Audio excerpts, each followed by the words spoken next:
Okay, sorry about that. I didn't realize that trying to check the amount of time I had left on the recording would end it. But anyway, it did. So we integrate d over u.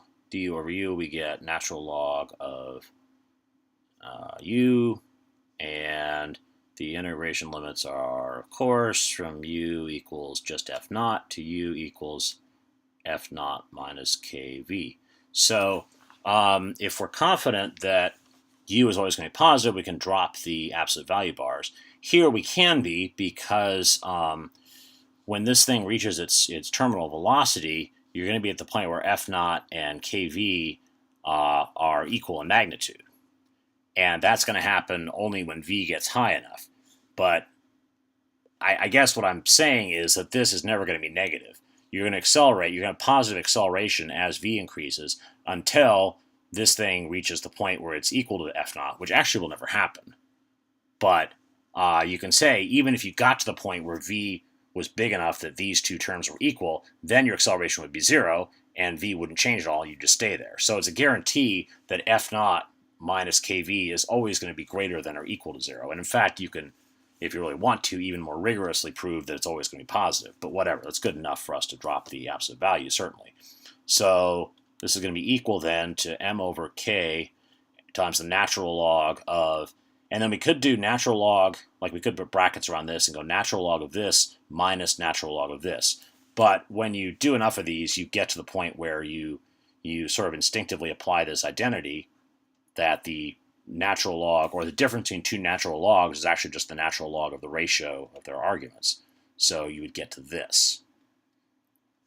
Okay, so that's where we get to on the right-hand side. The left-hand side, of course, becomes integral of dt is then t evaluated from 0 to t1, which is then just going to be t1, and we're going to drop the 1 because this was just, the 1 was just a little tag we put on to keep our integration stuff working fine.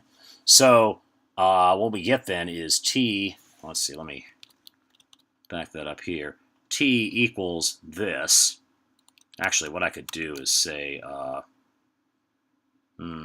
do I want to do this? Yeah, so this all equals, wow, that's tiny, equals t, okay? Sorry, I know that's crammed in there, but just go with it, okay? So then we can, to get this stuff working better, we can take the k over m, move it over there, so k over mt, so this is all going to be the right-hand side now, is equal to natural log of, and just to make this a little prettier, I'm going to go 1 minus, sorry, let's see, minus kv over f naught equals that.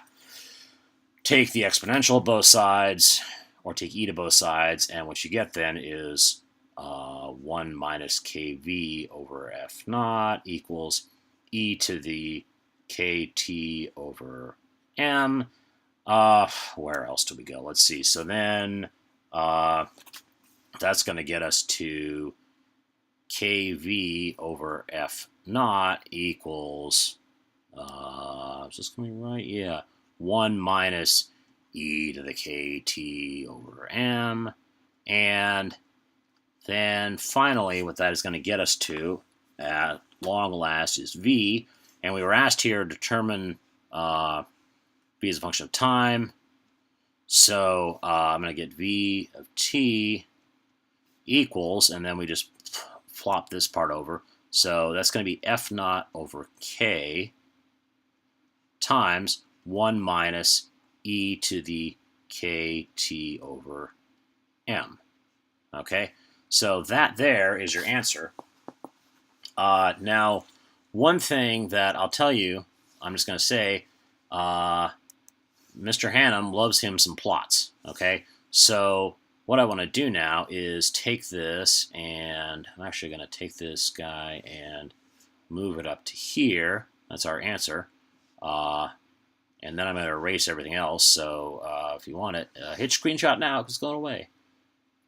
Yes, that's what somebody would say if they had no idea how computers actually worked. Okay, so there we go. Okay, so suppose we wanted to plot this over time or sketch the plot. Okay, so I'm just going to sketch out what the plot looks like. So here is, yeah, oh, that's ugly. let's do, that's our vertical axis, which will be v of t and t. And so let's see what's going to happen here. First of all, when little t is small, when little t is 0, then this becomes e to the 0, which is 1, and 1 minus 1 is 0. So in fact, it says your velocity at time t equals 0 is 0. Okay, so at t equals 0, v of t equals 0. Oh, sorry, v of t equals 0. There we go. Really, it's v of 0. I can just say v equals 0. And then why am I racing just to fix that? I don't know. Okay, and then as t gets bigger and bigger, this is going to be. Wait a minute. That can't be right. Okay, so let's back up and see what Dr. Smith did wrong. This is saying that this is going to. Yeah, that can't be right. Okay, let's see how much undo I have here. Sweet, I actually can't undo that far. Okay. That was lucky. Okay, so let's see. What did I do wrong? Equals k to the m.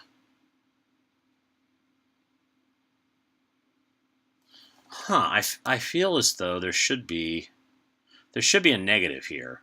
I'll bet you anything. Oh, okay. I know what it was. So my du is negative kdv. Wow, that was way back there. But that's the problem I had. That's the error I made. Always good to do a sanity check on your work. So what this is going to do when I take this is it. So I want to turn kdv into u, and I did, but it's negative kdv. So negative sign. There we go. Now this is the great thing. I can just go back negative, negative, and I think what I want to do is do that, because then when we take e, we want to get it over there before we take e to both sides, because dealing with negative natural log is just stupid. Okay, so I mean it'll work, but it just makes things harder. So e to the negative. Okay, so e to the negative kt over m. Okay, so now if we, wow, that was really smart that I fixed all those. Well, you wanted to see it. Okay, but I did fix all those things and now erase them, which in a way seems stupid. Okay, so now anyway, we're going to start here. There's t, there's v. I care much less about being neat this time because you've already seen it. If you really wanted, I suppose you could. No. Okay, so initially you're gonna be increasing, in velocity quickly, and it's going to start taper off as this number here, the e to the negative kt over m, gets smaller as t gets bigger. As t goes to infinity, in fact, so as we just keep driving and driving, this number, this negative exponent on e gets really big, or really bigly negative, which means low. Well, you know what I mean. So this then, e to the large negative number approaches 0, and then so as t goes to infinity, this is just going to approach f naught over k times 1 minus 0. So we could, in fact, draw the asymptote in here. And this here, it would be f naught divided by k. And then we could sort of show this thing, crappy drawing, but we could show this sort of show this thing exponentially approaching that asymptote. And that, in fact, is what it does. So, I mean, if you were asked to sketch this plot, I don't see anything else you could do. Maybe if you want to say a equals dv dt, but this involves actual, work. I mean, not, well, you know what I mean, like actual calculation. I mean, it's all work, but so taking the derivative with respect to t, the f naught over k times 1, that's all constant, so that goes away, and then you'd get, that would be equal to k over m times, and then you'd also have the f naught over k e to the, so what I'm doing here, I should say, sorry, is I'm taking the derivative of, this is f naught over k minus, so just multiplying this out, f naught over k times e to the minus kt over m. And so the derivative of this obviously is 0. The derivative of the negative f naught over k, well, this is a constant, right? So negative f naught over k, and then derivative of this is going to be e to the negative kt over m, and then you also multiply by the derivative of this with respect to t, because this is not just t in here. So then you get negative k over m, and so then what you get is a, and this is as a function of time, in fact, is equal to, multiply this thing by this thing, of course, cancel the k's, and you get f naught over m times e to the minus kt over m. So another nice feature here is then this looks like acceleration is going to start off at f naught over m. So we could say here at t equals 0, v equals 0, and acceleration is going to be, when you plug in 0 there, you get acceleration is f naught over m. And in fact, that's what you would expect, right? Initially, kv is going to be 0, so this drag force is going to be 0, but f naught is going to be pushing horizontally on it, and then your acceleration would just be f naught over m. So it works, right? So